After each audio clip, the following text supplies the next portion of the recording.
Yo no tocaría algo que no es mío. Esas fueron las últimas palabras que Sofía Mendoza pronunció antes de que su mundo se viniera abajo en los salones de mármol del restaurante más exclusivo de la Ciudad de México. El silencio que siguió cortó más profundo de lo que cualquier grito hubiera podido hacerlo. No sé desde dónde me están escuchando. Tal vez estén sirviendo mesas, puliendo copas o esperando que alguien les diga gracias. No importa la hora que sea, pero les prometo, la historia de hoy les moverá el alma.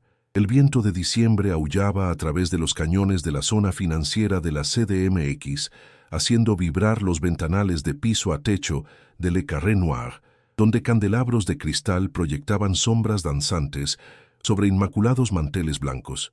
Sofía Mendoza se movía entre las mesas como un fantasma hecho de gracia, su uniforme negro impecable, a pesar de la jornada de 14 horas que ya la había agotado. El aroma a aceite de trufa y vinos caros llenaba el aire, mezclándose con el suave murmullo de conversaciones sobre carteras de acciones, inversiones inmobiliarias y ganancias de criptomonedas que podrían alimentar a familias enteras durante años.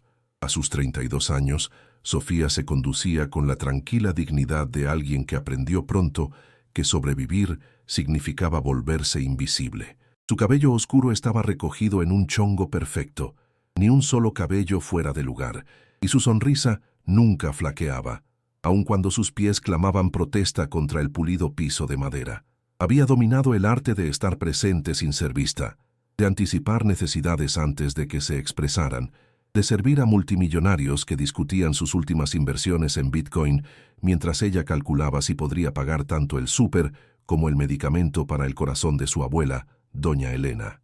El restaurante era su santuario y su prisión. Durante 5 años había caminado estos salones memorizando las preferencias de la élite de la Ciudad de México, cómo el señor Velasco prefería su whisky escocés puro, cómo la señora de la Fuente insistía en rosas frescas en la mesa 7, cómo los capitalistas de riesgo de las Lomas preferían que sus conversaciones sobre dividendos vinieran acompañadas de los mejores cortes de carne añejos. Conocía sus voces, sus risas, su desdén casual por cantidades que representaban meses de su salario. Esa noche se sentía diferente. Había electricidad en el aire, del tipo que precede a las tormentas.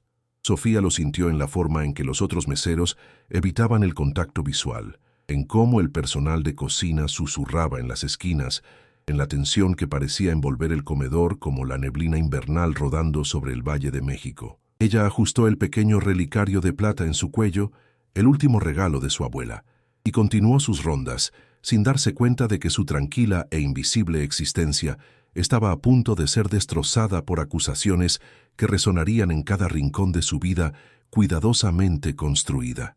La calidez del comedor contrastaba fuertemente con la fría noche de diciembre que presionaba contra las ventanas, pero Sofía no sentía ninguna de las dos. Ella existía en el espacio entre mundos, demasiado orgullosa para quejarse, demasiado pobre para escapar, demasiado digna para dejar que alguien viera su lucha. El día de Sofía comenzaba a las 4:30 de la mañana en un pequeño estudio abarrotado en la colonia Doctores, donde el estruendo del metro era su despertador. Las paredes eran delgadas, pintadas de un beige cansado que había visto demasiados inviernos, pero ella había hecho suyo el espacio con fotografías de doña Elena y un pequeño altar adornado con velas y flores secas. El departamento olía a café de olla y al jabón de lavanda que compraba en la tienda de la esquina, pequeños lujos que le recordaban el hogar que había perdido. Su rutina era sagrada en su sencillez. Preparaba café en una olla de peltre abollada, la misma que su abuela había usado durante 40 años, y se paraba en su única ventana viendo despertar a la ciudad. El horizonte de rascacielos de la zona financiera se alzaba como un monumento a los sueños que no podía permitirse tener, cada torre brillante representando fortunas construidas sobre ganancias bursátiles, imperios inmobiliarios e inversiones en criptomonedas que le parecían tan ajenas como un viaje espacial. El viaje en autobús al trabajo tomaba 1 hora, serpenteando por barrios donde cada cuadra contaba una historia diferente de lucha y supervivencia. Sofía cerraba los ojos y escuchaba las conversaciones a su alrededor. Madres preocupadas por la renta, estudiantes discutiendo préstamos que nunca pagarían, pasajeros mayores contando pastillas y monedas con igual precisión. Sentía sus vidas entrelazarse con la suya en la experiencia compartida de llegar a fin de mes en una ciudad que celebraba la riqueza mientras pasaba por alto las manos que la servían. En Le Carré Noir, ella se transformaba. En el momento en que se ataba el delantal y se miraba al espejo del baño del personal, se convertía en la versión de sí misma que el restaurante requería, pulcra, profesional, invisible. Sus compañeras de trabajo, la mayoría mujeres como ella, entendían las reglas tácitas. Compartían historias durante breves descansos, susurraban alientos cuando los clientes eran particularmente exigentes y se cubrían las espaldas cuando las emergencias personales amenazaban sus vidas cuidadosamente equilibradas. Guadalupe, que trabajaba en el turno de la mañana, enviaba dinero a su familia en Honduras. Yolanda tenía 3 hijos y un esposo que había sido despedido de la planta de acero. Brenda estaba pagando su carrera de enfermería crédito a crédito. Eran una hermandad de las invisibles, unidas por el agotamiento compartido y una terca esperanza.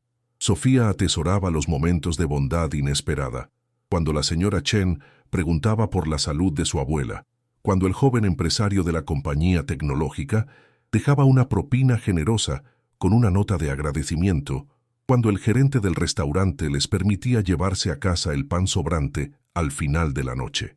Estos pequeños gestos eran anclas en un mar de indiferencia, recordatorios de que su humanidad no era del todo invisible. Pero esa noche, mientras el viento de diciembre hacía vibrar las ventanas y los últimos clientes se demoraban en su coñac de sobremesa, Sofía sintió el peso de 5 años posarse sobre sus hombros como nieve que nunca se derretía.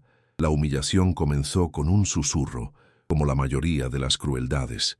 Sofía estaba limpiando la mesa 12, donde Ricardo Santillana estaba sentado solo, su presencia llenando el espacio como un perfume caro.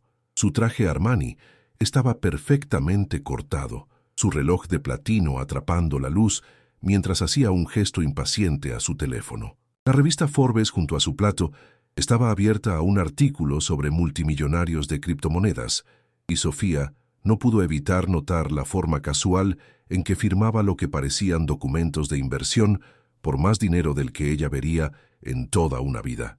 Ricardo Santillana era el tipo de hombre que exigía atención sin pedirla. Su imperio de empaques lo había convertido en uno de los solteros más ricos de la Ciudad de México, su patrimonio neto ascendiendo constantemente a través de inversiones estratégicas en todo, desde nuevas empresas tecnológicas hasta futuros de oro. Hablaba en números que hacían girar la cabeza de Sofía. Millones en activos, carteras diversificadas en mercados internacionales, tenencias de Bitcoin que fluctuaban más en un día de lo que ella ganaba en un año. Disculpe, su voz cortó el ruido ambiental del comedor como una cuchilla. Mi reloj no está. Las palabras cayeron en el repentino silencio que sigue a un relámpago, ese momento antes del trueno en que todo contiene la respiración. Todas las cabezas en el restaurante se giraron hacia la mesa 12, las conversaciones deteniéndose a mitad de la frase, los tenedores pausándose a medio camino de las bocas. Sofía sintió que la sangre se le drenaba de la cara mientras docenas de ojos se concentraban en ella, la pobre mesera parada más cerca de la acusación del hombre rico. «Señor, no he visto su reloj», dijo Sofía en voz baja, su voz firme a pesar del terremoto que ocurría dentro de su pecho. Dejó la bandeja que había estado sosteniendo, sus manos temblando ligeramente. Solo estaba retirando sus platos. Los ojos de Ricardo estaban fríos como el Popocatépetl en enero. «Estaba justo aquí cuando fui al baño. Ahora ya no está. Usted fue la única en mi mesa». Los otros comensales comenzaron a murmurar, sus conversaciones creando un zumbido de juicio que llenó el elegante espacio como avispas en un frasco. Sofía podía sentir sus suposiciones arrastrándose sobre su piel, la chica humilde robando al hombre rico, la sirvienta aprovechándose de su posición, el crimen predecible que confirmaba sus peores sospechas sobre gente como ella. «Yo no tocaría algo que no es mío», repitió Sofía más fuerte esta vez, mirando directamente a los ojos de Ricardo. Su abuela le había enseñado a decir la verdad, incluso cuando las mentiras serían más fáciles, a mantener su dignidad, incluso cuando el mundo intentaba despojarla de ella. Nunca he robado nada en mi vida, pero sus palabras eran humo en el viento.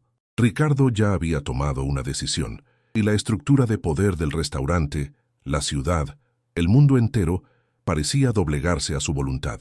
El gerente apareció a su lado como una sombra nerviosa, disculpándose efusivamente, prometiendo una investigación exhaustiva, tratando las acusaciones de Ricardo como verdad absoluta, mientras Sofía se quedaba allí, invisible de nuevo, pero esta vez de la peor manera posible.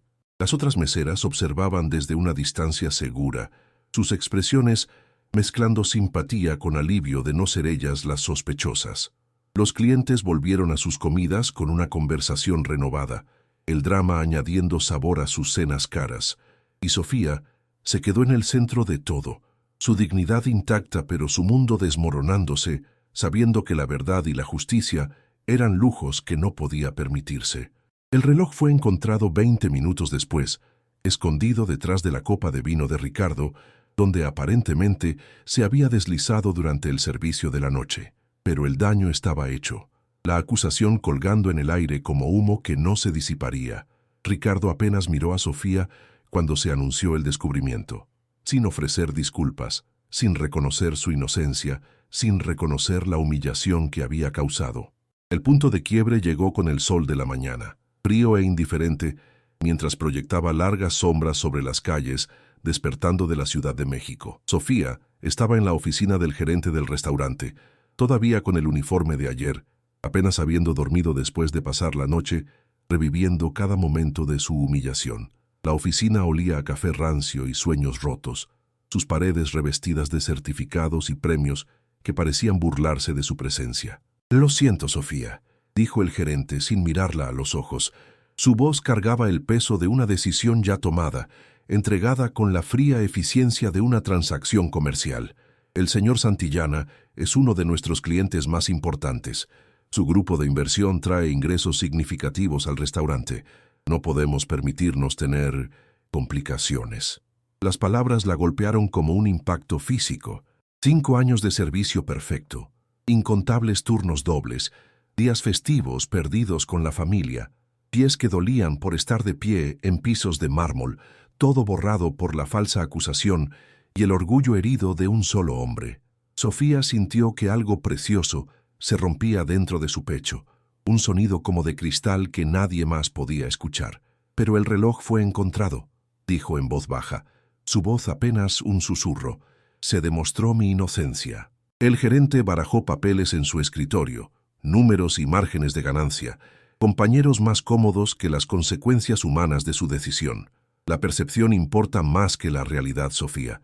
Nuestra clientela espera un cierto ambiente. Necesitan sentirse seguros.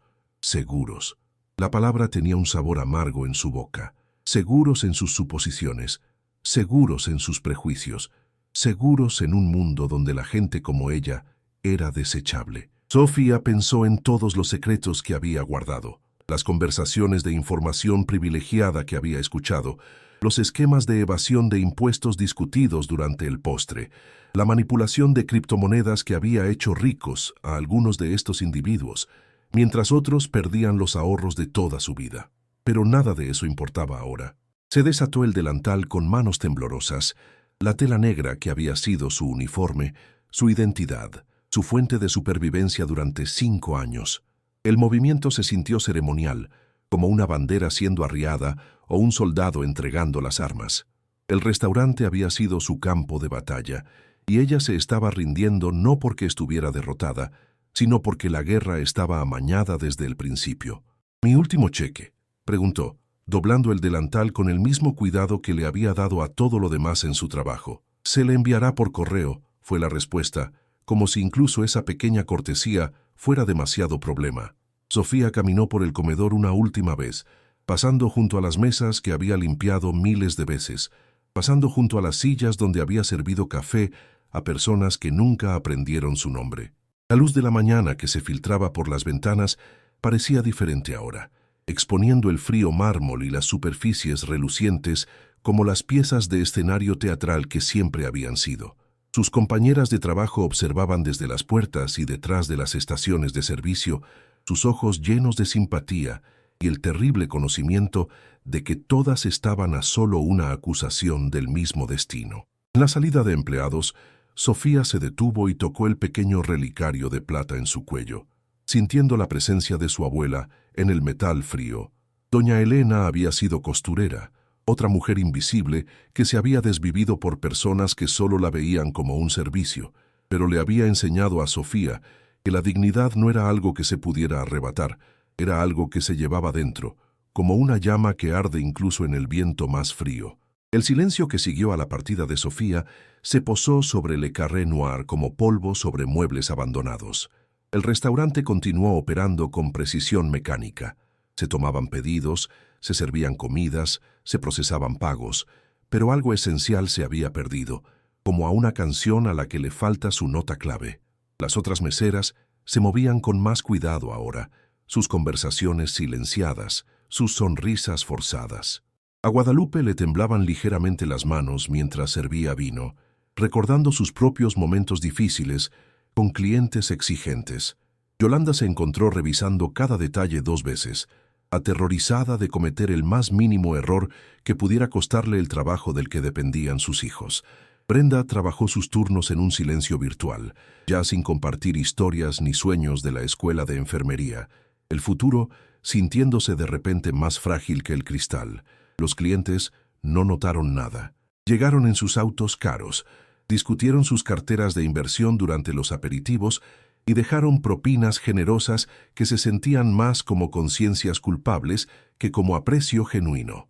El mercado de Bitcoin estaba en auge, decían, sus tenencias de criptomonedas agregando millones a su patrimonio neto, mientras debatían si diversificar en oro o seguir con sus carteras de acciones. Ricardo Santillana regresó la semana siguiente, tomando su mesa habitual como si nada hubiera pasado. Ordenó su comida habitual, el añejo corte Wagyu, la botella de vino que valía más que el salario mensual de la mayoría de la gente, y llevó a cabo negocios durante el postre, firmando documentos que movían vastas sumas entre cuentas, mientras las excompañeras de trabajo de Sofía le servían con sonrisas profesionales que nunca llegaban a sus ojos. Pero algo había cambiado también en Ricardo, aunque no se lo admitiera a sí mismo. La comida sabía diferente ahora, menos satisfactoria de alguna manera. El vino parecía amargo, las conversaciones sobre fusiones y adquisiciones se sentían huecas. Se descubrió buscando a Sofía, esperando ver su tranquila competencia, sus respetuosos asentimientos, su invisible presencia que de alguna manera había hecho que el restaurante se sintiera más completo. El gerente contrató un reemplazo rápidamente, una joven llamada Brenda, que sonreía demasiado y se reía demasiado fuerte de los chistes de los clientes. Era entusiasta y desesperada, cualidades que la hacían maleable, pero que no podían replicar la constante gracia que Sofía había aportado al papel. La nueva dinámica se sentía artificial, como una obra de teatro donde uno de los personajes principales había sido reemplazado, pero todos fingían no notarlo. En la cocina, el personal susurraba sobre el destino de Sofía. Algunos tenían su número, pero sus llamadas quedaron sin respuesta. Había desaparecido en la ciudad como humo, desvaneciéndose en la red de trabajadores invisibles que mantenían funcionando la Ciudad de México. Las amas de llaves y guardias de seguridad, los vendedores de la mañana temprano y los limpiadores de la noche, todos llevando su dignidad en silencio. La reunión semanal de personal del restaurante también se sintió diferente. El gerente habló sobre el servicio al cliente y el mantenimiento de estándares, pero sus palabras sonaron huecas después de lo que le había pasado a Sofía. Los empleados asintieron y tomaron notas, pero la confianza se había roto. La ilusión de que el trabajo duro y la honestidad serían recompensados o al menos protegidos se había hecho añicos. El invierno se posó sobre la ciudad como un abrigo pesado, y el silencio donde solía estar la risa de Sofía se hizo más profundo con cada día que pasaba. Pasaron 3 meses antes de que la verdad saliera a la luz, emergiendo como un cuerpo de un lago congelado que finalmente se había descongelado. Ricardo Santillana estaba sentado en la oficina con paneles de caoba de su abogado, rodeado de los símbolos de riqueza que usualmente lo hacían sentir invencible, pinturas que valían millones, una vista del Valle de México que costaba más por mes de lo que la mayoría de la gente ganaba en un año, documentos que detallaban carteras de inversión que abarcaban continentes y monedas.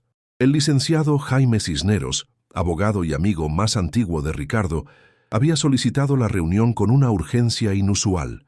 Su compostura, normalmente tranquila, mostraba grietas de incomodidad mientras barajaba una carpeta de Manila que parecía quemarle los dedos. La oficina olía a cuero y cigarros caros, pero hoy se sentía más como un confesionario que como un santuario. «Ricardo, necesitamos discutir lo que pasó en el restaurante», comenzó Jaime, su voz cargando el peso de un secreto que lo había estado carcomiendo durante semanas. «Sobre Sofía Mendoza y tu reloj». Ricardo levantó la vista de su teléfono, donde había estado revisando su cartera de criptomonedas. Los precios del Bitcoin fluctuando en tiempo real como un latido digital de avaricia y ansiedad. Su patrimonio neto había aumentado varios millones de dólares desde la mañana, pero los números se sentían sin sentido frente a la sombría expresión de su amigo. «Eso es historia antigua, Jaime. El asunto se resolvió». «No, no fue así». Jaime abrió la carpeta y sacó una memoria USB, su superficie plateada reflejando la luz de la tarde como una acusación. Imágenes de seguridad del restaurante. Finalmente convencí al gerente de que revisara todas las cámaras de esa noche. La revelación se desarrolló en la pantalla de la computadora de Jaime como una película muda de traición. La hora marcada decía 9:47 p.m., justo después de que Ricardo acusara a Sofía. Los ángulos de la cámara mostraban el comedor desde arriba, capturando cada movimiento con claridad cristalina. Allí estaba Sofía recogiendo mesas con su gracia habitual. Allí estaba Ricardo, regresando del baño. Y allí, en la esquina del encuadre, estaba Mauricio Mau Torres, asistente personal de Ricardo y confidente de confianza durante 7 años. El video mostraba a Mau acercándose a la mesa de Ricardo durante el breve momento en que tanto Ricardo como Sofía estaban ausentes. Sus movimientos eran rápidos, practicados, calculados. Levantó el reloj caro de al lado del lugar de Ricardo y lo deslizó en el bolsillo de su saco. Luego se colocó cerca de la estación de servicio para observar el caos que seguiría. «Dios mío», susurró Ricardo, su voz apenas audible por encima del zumbido de la ciudad más allá de las ventanas. «Mau, ¿pero por qué haría él deudas de juego?», respondió Jaime, su tono apagado por la decepción profesional. «Te ha estado robando durante meses, Ricardo. Pequeñas cantidades de la caja chica, moviendo números en los informes de gastos. Pero ese reloj valía lo suficiente para saldar sus deudas con gente muy peligrosa». La segunda parte de la revelación fue aún más devastadora. El video mostraba a Mau 25 minutos después, durante el apogeo de la búsqueda del reloj perdido, regresando en silencio a la mesa de Ricardo. Colocó el reloj detrás de la copa de vino con la misma precisión casual que había usado para robarlo, creando la ilusión de que simplemente había sido pasado por alto. Ricardo se sintió enfermo, su estómago revuelto por la comprensión de su propia ceguera. Había confiado en Mau con sus secretos de negocios, sus registros financieros, el acceso a sus cuentas de inversión y carteras de criptomonedas. El hombre había estado presente durante negociaciones sensibles sobre adquisiciones y compras de acciones, conociendo información que valía millones de dólares. Él incriminó a esa mujer inocente, dijo Ricardo, las palabras con sabor a ceniza en su boca. Me dejó destruir su vida para salvar la suya. Jaime asintió sombríamente. El resto del personal sabía sobre sus apuestas, Ricardo. Tenían miedo de hablar porque él tenía influencia con la gerencia. Había estado presionando para que despidieran a Sofía durante meses, alegando que no era confiable, tratando de socavar su reputación. La habitación se quedó en silencio, excepto por el sonido distante del tráfico y los secretos susurrados de una ciudad que nunca dejaba de moverse. Ricardo se quedó mirando la imagen congelada en la pantalla, el rostro de Sofía, su expresión de tranquila dignidad, incluso frente a falsas acusaciones. Recordó sus palabras. «Yo no tocaría algo que no es mío». Ahora resonaban en su mente con el peso de la verdad absoluta. La revelación destrozó más que la confianza de Ricardo en su asistente. Resquebrajó el cimiento de su visión del mundo, las cómodas suposiciones que le habían permitido dormir tranquilo en su penthouse, mientras una mujer inocente perdía su sustento debido a su orgullo y prejuicio. La riqueza que lo rodeaba, el arte, la vista, la cartera valorada en cientos de millones, todo se sentía contaminado ahora por su propia ceguera moral. Encontrar a Sofía resultó más difícil de lo que Ricardo había anticipado.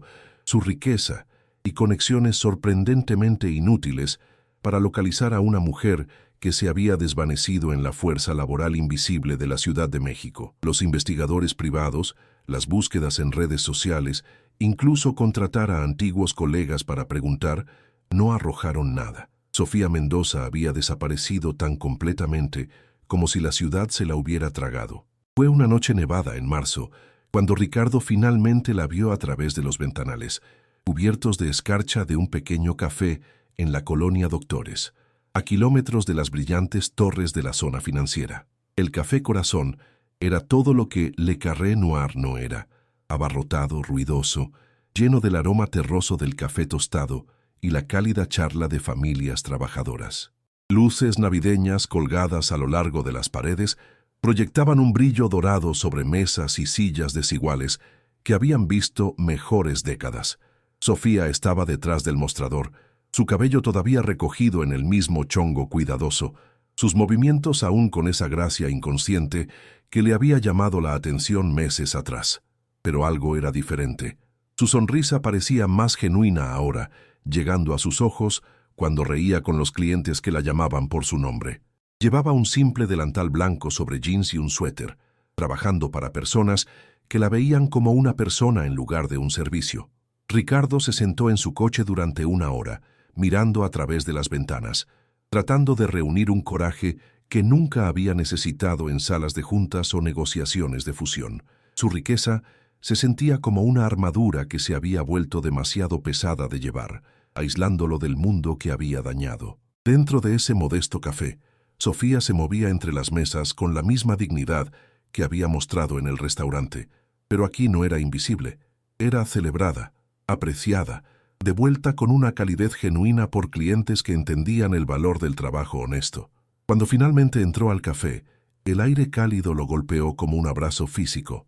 Las conversaciones en español e inglés se mezclaron, creando una banda sonora de comunidad que era ajena a su entorno habitual de negociaciones silenciosas y actualizaciones del mercado de valores. Los clientes lo miraron con curiosidad. Su abrigo caro y traje a medida lo marcaban como un extraño. Pero sin hostilidad, Sofía lo vio de inmediato, su mano congelándose en la cafetera que había estado sosteniendo. El reconocimiento fue instantáneo, seguido de un destello de algo que pudo haber sido miedo antes de que su compostura profesional se reafirmara.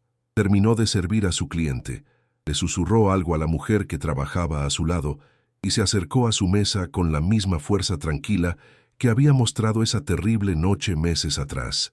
«Señor Santillana», dijo simplemente, su voz neutral como suiza, «¿qué le sirvo?». La pregunta era tanto literal como existencial. ¿Qué podía ella servirle? ¿Perdón? ¿Paz? ¿Una oportunidad de deshacer el daño que había causado? Ricardo la miró, viendo claramente por primera vez a la mujer a la que había ofendido tan profundamente. «Un café estaría bien», dijo, su voz más áspera de lo que pretendía. «Y tal vez 5 minutos de su tiempo». Sofía sirvió su café sin hacer comentarios, el rico aroma llenando el espacio entre ellos como una ofrenda. Colocó la taza suavemente y se sentó frente a él, su postura recta, sus ojos cautelosos pero no hostiles. El café continuó con su cálido bullicio a su alrededor, pero su mesa se sintió como una isla de ajuste de cuentas en un mar de vida ordinaria. «Sé por qué está aquí», dijo Sofía en voz baja, con las manos cruzadas sobre la mesa. «Y sé lo que hizo Mau». La admisión colgó entre ellos como un puente que ninguno estaba seguro de poder cruzar. Ricardo estudió su rostro, buscando signos de la ira que merecía, la amargura que se había ganado. En cambio, encontró algo mucho más inquietante, una paz que hablaba de batallas peleadas y ganadas, de dignidad mantenida a través de la peor clase de prueba. La redención comenzó no con grandes gestos o disculpas dramáticas, sino con el simple acto de Ricardo Santillana escuchando, verdaderamente escuchando, a una mujer que la sociedad y el privilegio lo habían entrenado para nunca ver. Sofía habló en voz baja en el cálido resplandor del Café Corazón, sus palabras cortando a través de años de suposiciones como la luz a través de la oscuridad. No estaba enojada por perder el trabajo, dijo, sus dedos trazando el borde de su taza de café. Los trabajos van y vienen. Estaba enojada por perder mi voz. Cuando usted me acusó, cada cliente en ese restaurante escuchó su versión de la verdad, pero nadie esperó a escuchar la mía. Ricardo sintió cada palabra como un golpe físico, comprendiendo por primera vez el peso de su poder y cuán descuidadamente lo había ejercido. Su cartera de inversión podría valer cientos de millones. Sus tenencias de criptomonedas podrían fluctuar por fortunas diariamente, pero ninguna de esas riquezas lo había preparado para la pobreza de su propio carácter en ese momento. Me equivoqué, dijo simplemente. Total, inexcusablemente. Destruí su reputación, su sustento, su... Usted intentó destruir mi dignidad, interrumpió Sofía suavemente. Pero eso es algo que solo yo puedo regalar. La conversación se extendió durante 2 horas. Los clientes iban y venían a su alrededor, mientras el atardecer de la Ciudad de México se posaba sobre la ciudad como una manta familiar. Sofía le contó sobre las semanas después de su despido, las entrevistas de trabajo que terminaban cuando se verificaban las referencias, la lenta erosión de sus ahorros, las noches en que se había quedado despierta, preguntándose si alguna vez volvería a encontrar trabajo. Pero también le habló de este café, propiedad de doña Leti Olvera, quien la había contratado sin llamar a Le Carré Noir, quien confió en su historia por encima de cualquier referencia. La gente aquí conoce mi valor, dijo Sofía señalando a los clientes que la saludaban desde el otro lado de la habitación. Me ven, realmente me ven. Ricardo miró alrededor del café con nuevos ojos, notando la forma en que los clientes se demoraban en las conversaciones, como los niños hacían la tarea en las mesas de las esquinas, mientras sus madres trabajaban turnos dobles. Como Sofía recordaba el pedido habitual de todos y preguntaba por sus familias. Esto no era solo un negocio, era una comunidad, algo que su mundo de fusiones y adquisiciones nunca le había enseñado a valorar. Cuando finalmente hizo su oferta, no fue lo que ninguno de los dos esperaba. No caridad, no dinero por culpa, sino una verdadera sociedad. Ricardo había estado considerando expandir sus intereses comerciales más allá de los empaques y las inversiones, buscando incursionar en la hostelería y el desarrollo comunitario. El café representaba algo auténtico que toda su riqueza no podía comprar. Quiero ayudarle a expandir este lugar, dijo con cuidado. No a tomarlo, no a cambiar lo que lo hace especial, solo a proporcionar el capital para llegar a más gente, para crear más empleos, para construir algo que importe. Sofía estudió su rostro por un largo momento, buscando rastros del hombre que la había humillado meses atrás. Lo que encontró, en cambio, fue a alguien transformado por el peso de sus propios errores, alguien aprendiendo a ver el mundo más allá de sus balances y estados de cartera. ¿Por qué?, preguntó simplemente. Porque me enseñó que la riqueza sin dignidad es solo un vacío caro, respondió Ricardo. Y porque quiero pasar el resto de mi vida tratando de merecer el perdón que usted ya me ha dado. Del otro lado se sentó Andrea Rivas, más joven que Sofía, pero con la misma fuerza tranquila que proviene de sobrevivir a la injusticia, y su equipo legal, como David y Goliat, preparándose para la batalla. El testimonio de Sofía duró 4 horas, cada detalle de su empleo y despido examinado, cuestionado, desafiado y verificado. Habló sobre la noche en que Ricardo la acusó, sobre el reloj que nunca había sido robado, sobre el despido que llegó a pesar de su inocencia. Pero también habló sobre los meses que siguieron, sobre encontrar trabajo en el café, sobre construir algo mejor a partir de las cenizas de la injusticia. Los abogados del restaurante intentaron presentar su éxito actual como evidencia de que no había sido dañada por su trato, que su próspero negocio demostraba que su despido había sido en realidad beneficioso. Era una estrategia legal que revelaba más sobre su carácter que sobre su competencia, la sugerencia de que la injusticia era aceptable si sus víctimas finalmente prosperaban a pesar de ella. Una vez más, ¿lo haría?, preguntó el abogado de Andrea hacia el final del testimonio de Sofía. Sabiendo cuáles serían las consecuencias, ¿aún así alzaría la voz? ¿Aún defendería su integridad incluso si le costara su empleo? Sofía miró al otro lado de la mesa a los representantes del restaurante, a algunos de los cuales reconoció de sus años de servicio invisible. Habían consumido miles de comidas que ella había servido, se habían beneficiado de innumerables horas de su trabajo, se habían lucrado con su dedicación y discreción. Ninguno de ellos la miró a los ojos ahora. Sí, dijo tranquilamente, porque la dignidad no es algo que uno pueda permitirse perder, incluso cuando no pueda costear mantenerla. El caso finalmente se resolvió fuera de los tribunales por una suma no revelada, pero el proceso había logrado algo más valioso que cualquier sentencia monetaria.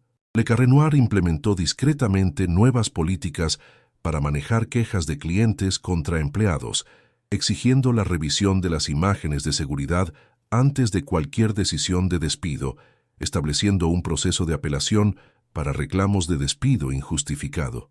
Más importante aún, la noticia del caso se esparció por la industria restaurantera de la Ciudad de México como ondas de una piedra arrojada en agua quieta. Los meseros comenzaron a hacer valer sus derechos con más confianza, sabiendo que no estaban indefensos contra las acusaciones de los clientes. Los gerentes de restaurantes comenzaron a cuestionar las afirmaciones de los clientes adinerados en lugar de creerlas automáticamente.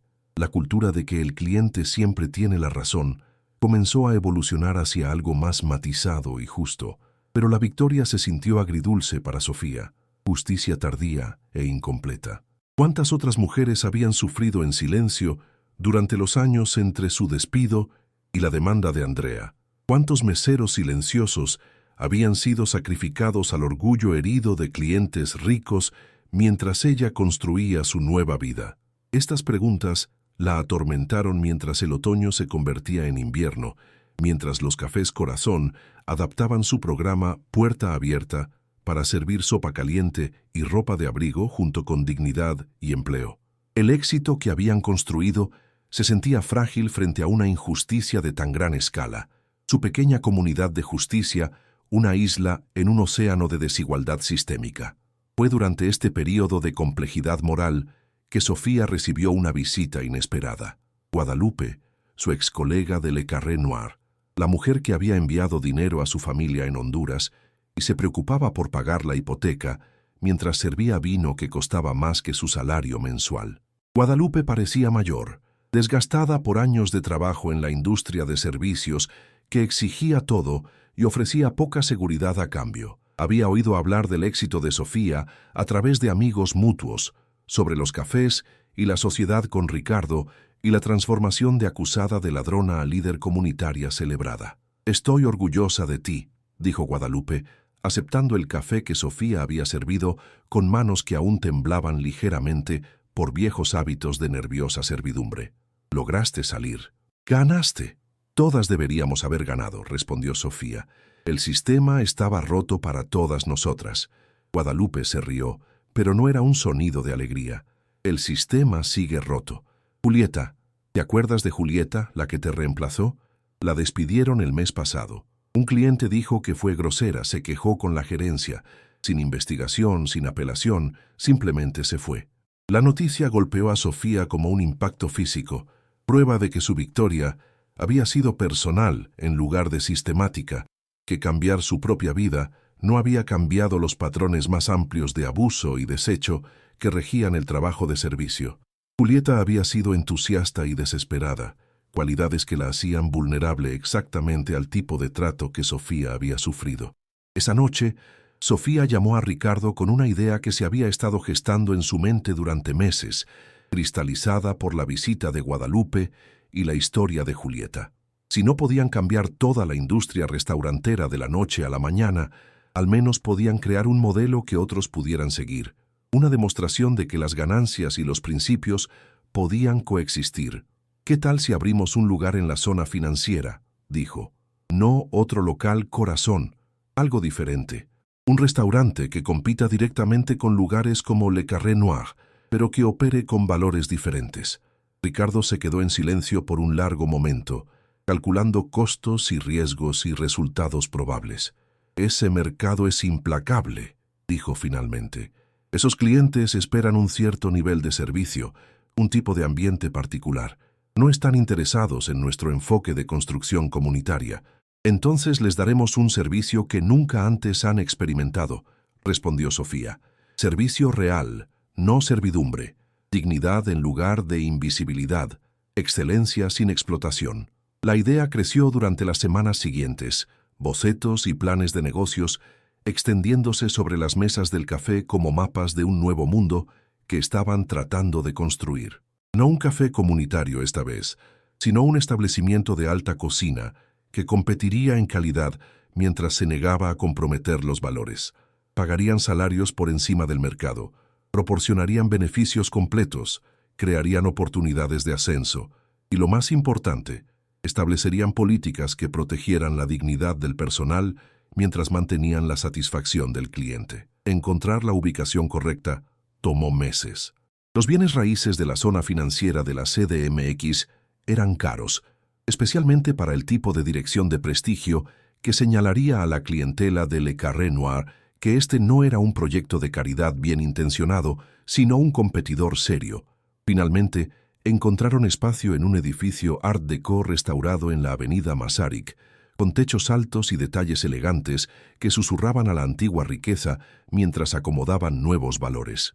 La renovación tardó 6 meses, cada detalle considerado cuidadosamente para crear una atmósfera de elegancia sin intimidación, lujo sin arrogancia. El comedor presentaba obras de arte de artistas locales en lugar de maestros europeos, asientos cómodos que acogían en lugar de ordenar y un diseño de cocina abierta que hacía al personal visible como profesionales capacitados en lugar de sirvientes invisibles.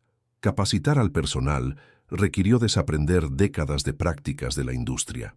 Se animó a los meseros a interactuar con los clientes como iguales, a hacer recomendaciones basadas en la experiencia en lugar de solo en el acuerdo, a sentirse seguros de su conocimiento y autoridad.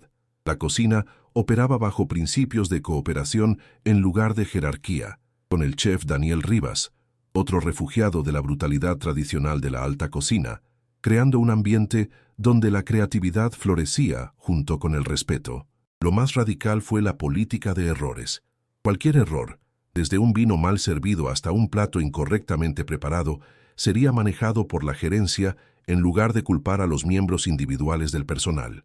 Los clientes que se volvieran abusivos o hicieran acusaciones inapropiadas serían tratados con cortesía, pero no automáticamente creídos, con cámaras de seguridad y testimonios de testigos protegiendo a los trabajadores de falsos reclamos. La noche de apertura fue el 15 de diciembre, exactamente 3 años después del despido de Sofía de Le Carré Noir. La simetría no fue accidental. Ella había elegido la fecha deliberadamente, transformando el aniversario de su momento más bajo en la celebración de su mayor logro.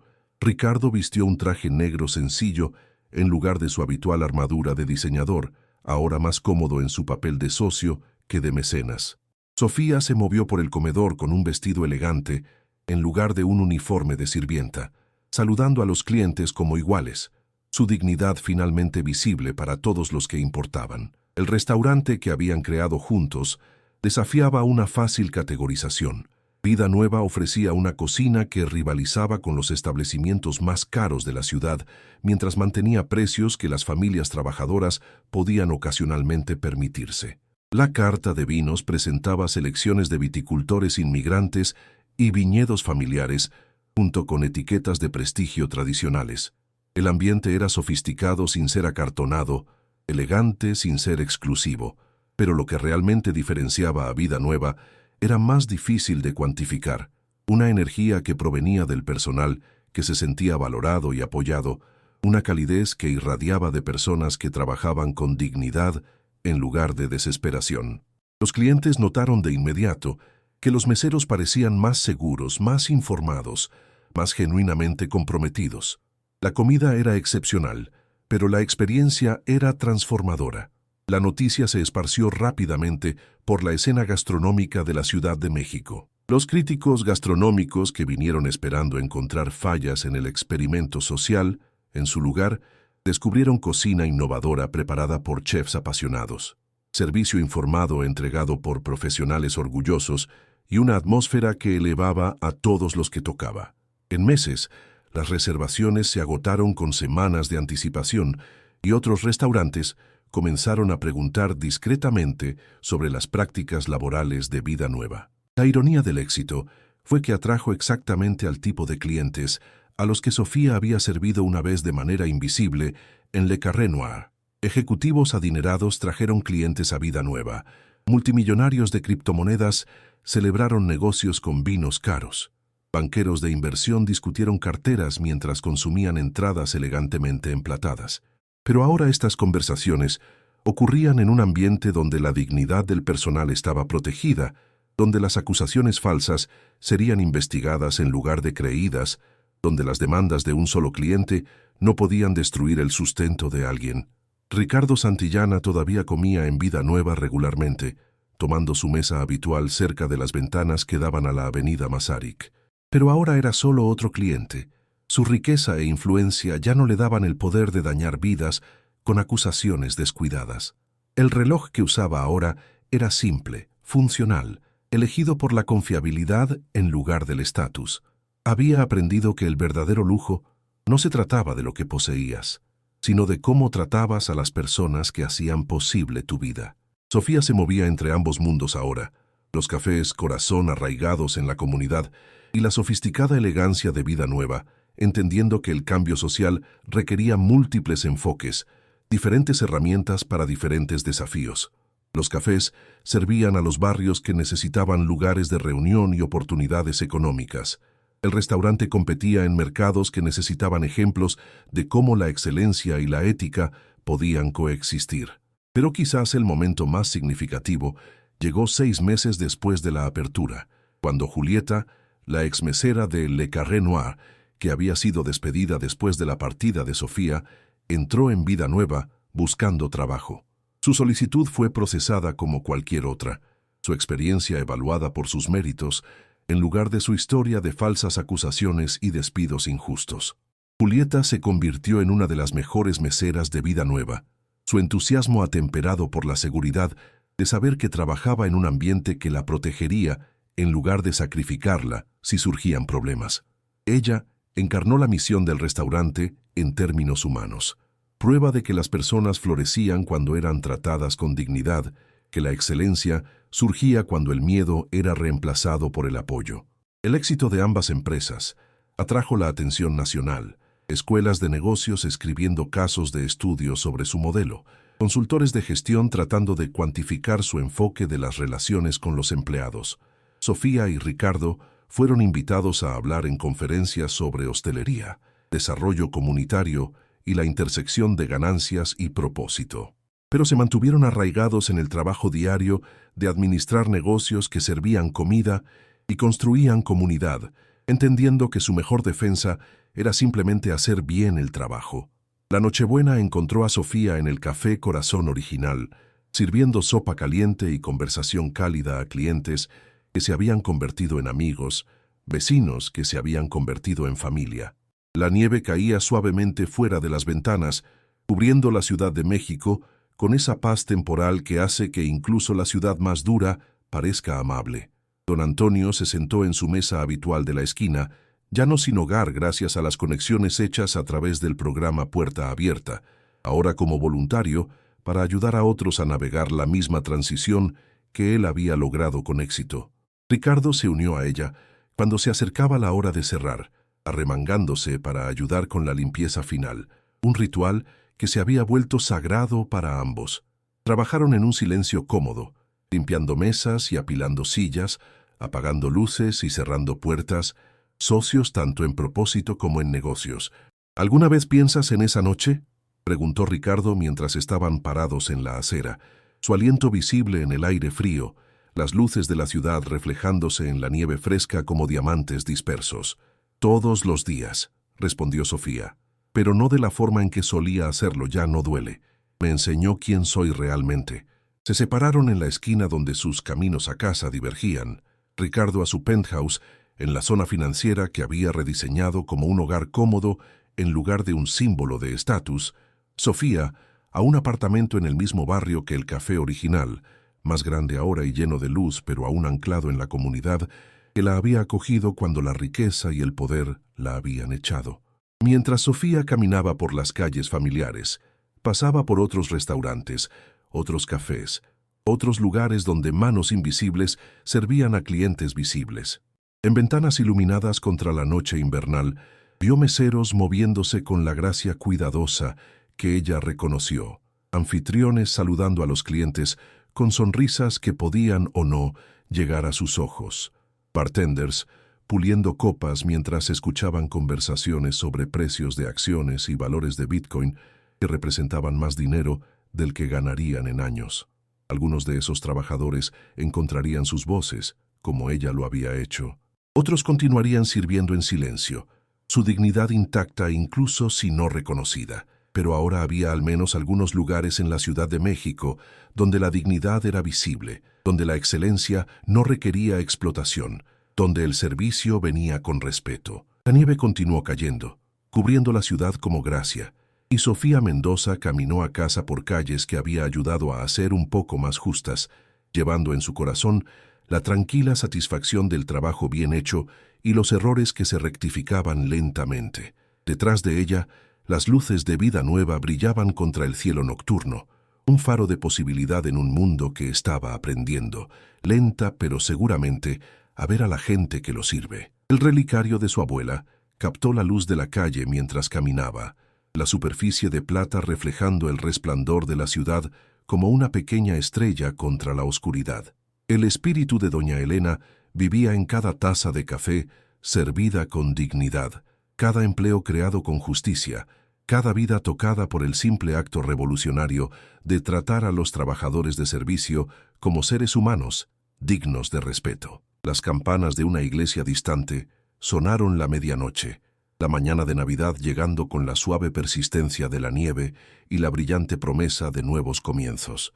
En su bolsillo, Sofía sintió el peso de las llaves, del café, del restaurante, de las puertas que había abierto para otros que habían sido excluidos de la oportunidad, pero lo más importante, llevaba la llave de algo que nadie podría quitarle jamás, el conocimiento inquebrantable de su propia valía. Y en salas de juntas y comedores de toda la ciudad, las conversaciones estaban cambiando lentamente, una interacción a la vez, un momento de reconocimiento a la vez, un acto de dignidad a la vez.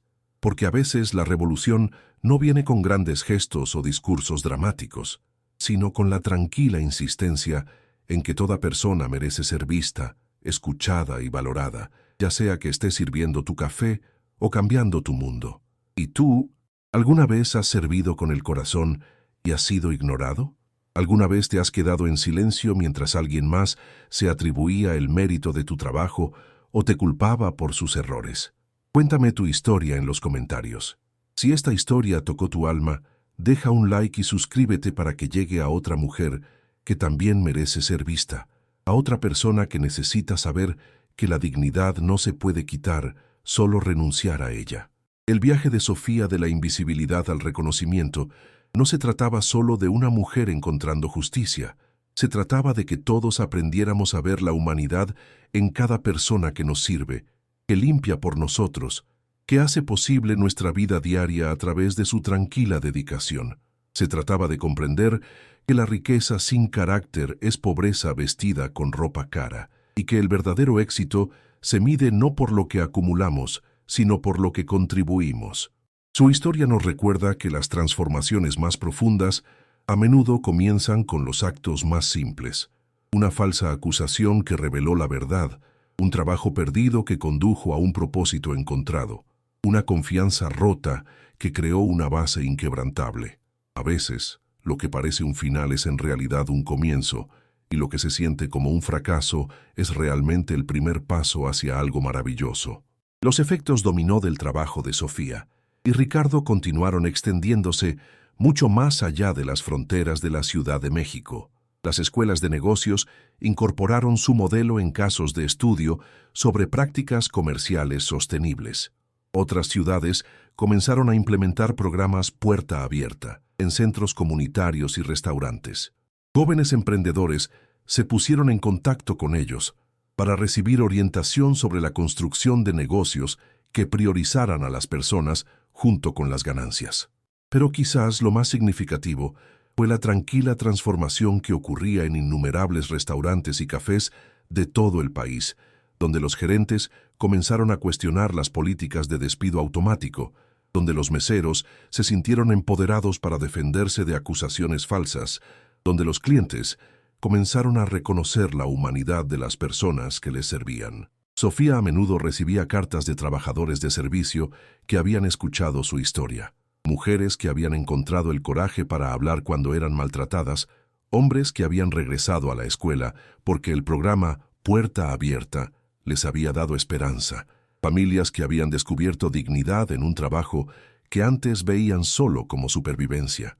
Una carta de una joven llamada Laura en Monterrey la conmovió particularmente. Fui acusada de robar a un cliente la semana pasada, pero en lugar de simplemente aceptarlo como lo habría hecho antes, pedí ver las imágenes de seguridad. Encontraron el arete perdido en el bolsillo del abrigo del cliente. Tu historia me dio el coraje para luchar por mí misma. Gracias por mostrarnos que nuestra dignidad importa. Estas historias se acumularon como oraciones, cada una un recordatorio de que la injusticia no era inevitable, de que los sistemas podían cambiar cuando la gente insistía en su valía, de que la tranquila revolución que Sofía había comenzado se estaba extendiendo una conversación, una confrontación, un acto de coraje a la vez. El 5º aniversario del despido de Sofía se acercó con el peso de un hito y un recuerdo. Le Carré Noir había cambiado de dueño 2 veces en los años intermedios, cada nuevo equipo de gestión tratando de distanciarse del escándalo que había dañado la reputación del restaurante. El elegante comedor seguía siendo en gran medida el mismo, pero la cultura había cambiado sutilmente. Los meseros reportaban una gerencia más receptiva a las preocupaciones del personal, políticas que proporcionaban cierta protección contra el abuso de los clientes. Ricardo ya no comía allí. Su paladar y sus valores habían evolucionado más allá de lo que el restaurante representaba, pero a veces pasaba caminando por la avenida Masaryk, recordando al hombre que había sido esa noche de diciembre, la crueldad casual que había ejercido sin pensar, la vida que casi destruye por prejuicio y orgullo. El hombre que pasaba frente al restaurante ahora era fundamentalmente diferente, transformado no por una revelación repentina, sino por años de elección diaria de ver personas en lugar de solo servicios, de escuchar en lugar de solo consumir, de comprender que la riqueza era una herramienta para construir comunidad en lugar de solo acumular comodidad. Sofía conmemoró el aniversario en voz baja, con un momento de silencio durante la reunión matutina de personal en el Café Corazón Original. No porque estuviera de luto por lo que había sucedido, sino porque estaba agradecida por lo que le había enseñado, por la fuerza que había revelado en sí misma, por el camino que había abierto hacia una vida de propósito y sociedad. Hace 5 años, les dijo al personal reunido, meseros y cocineros, gerentes y anfitriones, todos ganando salarios dignos con beneficios completos en una industria que típicamente no ofrecía ninguno. Aprendí que perder el trabajo no significa perder tu valor, que ser despedido no significa estar acabado, que a veces lo peor que te sucede crea espacio para lo mejor que te va a pasar. El aplauso fue cálido, genuino, lleno de la apreciación de personas que entendían el coraje requerido para reconstruir a partir de los escombros, para transformar la humillación en propósito, para crear algo hermoso a partir de algo roto. Después de la reunión, Sofía caminó hacia Vida Nueva, revisando la preparación del almuerzo, saludando al personal que se había convertido en colegas y socios en el trabajo del servicio digno. El restaurante había evolucionado a lo largo de los años, añadiendo programas que apoyaban a los agricultores locales, iniciativas que reducían el desperdicio de alimentos, sociedades con escuelas de cocina que creaban caminos para aspirantes a chefs de comunidades desfavorecidas. La tarde trajo una visita sorpresa. El licenciado Jaime Cisneros, abogado y amigo de Ricardo de toda la vida, el hombre que había revelado por primera vez la verdad sobre el engaño de Mau y la falsa acusación de Ricardo. Parecía mayor, con plateado distinguido en su cabello, pero sus ojos sostenían la misma integridad que lo había obligado a corregir un viejo error. Quería agradecerle, dijo simplemente, sentado frente a Sofía en la tranquila atmósfera vespertina de Vida Nueva, por lo que ha construido aquí, por lo que le ha enseñado a Ricardo, por el ejemplo que ha dado. Mi hija se gradúa de la universidad el próximo mes. Ha estudiado su modelo de negocio en la escuela. Quiere trabajar para empresas que operen con sus valores. La gratitud era innecesaria pero conmovedora. Un recordatorio más de que la transformación personal se propagaba de maneras que no se podían medir ni predecir. La hija de Jaime representaba la próxima generación de líderes, personas que esperarían que los negocios operaran con dignidad y propósito en lugar de solo ganancias y poder. A medida que se acercaba la noche, el horizonte de la Ciudad de México brillaba contra el cielo que se oscurecía, un monumento a la ambición y el logro que de alguna manera se veía diferente ahora para aquellos que habían aprendido a ver, más allá de sus superficies relucientes, a las personas que lo hacían posible. En restaurantes de toda la ciudad, los meseros estaban terminando los turnos de la noche, con el conocimiento de que su dignidad estaba protegida, sus voces escuchadas, su valía reconocida. La historia que comenzó con la injusticia se había convertido en algo más grande, un movimiento hacia el reconocimiento, una insistencia en la dignidad, una tranquila revolución que sucedió una conversación, un cambio de política, un acto de coraje a la vez. No había terminado, quizás nunca terminaría, pero era real y estaba creciendo y se estaba extendiendo como ondas de una piedra arrojada en agua quieta. Sofía Mendoza, una vez invisible, ahora ayudaba a otros a volverse visibles. Ricardo Santillana, una vez ciego, ahora ayudaba a otros a ver claramente. Juntos habían demostrado que la transformación era posible, que la justicia tardía no tenía por qué significar justicia denegada, que a veces los cambios más profundos comenzaban con la más simple insistencia en la dignidad humana. Y en restaurantes y cafés de toda la Ciudad de México, de todo el país, de todo un mundo que está aprendiendo lentamente a ver a la gente que lo sirve, la tranquila revolución continuó, una taza de café a la vez, un momento de reconocimiento a la vez, un acto de dignidad a la vez. Para continuar este viaje emocional, hemos preparado historias especiales sobre la dignidad en el lugar de trabajo, sobre encontrar tu voz cuando otros intentan silenciarte, sobre los héroes silenciosos que mantienen nuestro mundo en funcionamiento. Puedes encontrar estas conmovedoras historias en nuestra serie de podcasts. Simplemente haz clic en el enlace de la izquierda. Gracias por caminar este sendero del corazón con nosotros. Tu presencia aquí y tu disposición a ver y escuchar estas historias marca la diferencia. Te veo en nuestra próxima historia, donde descubriremos juntos que a veces las flores más hermosas crecen en el suelo más duro.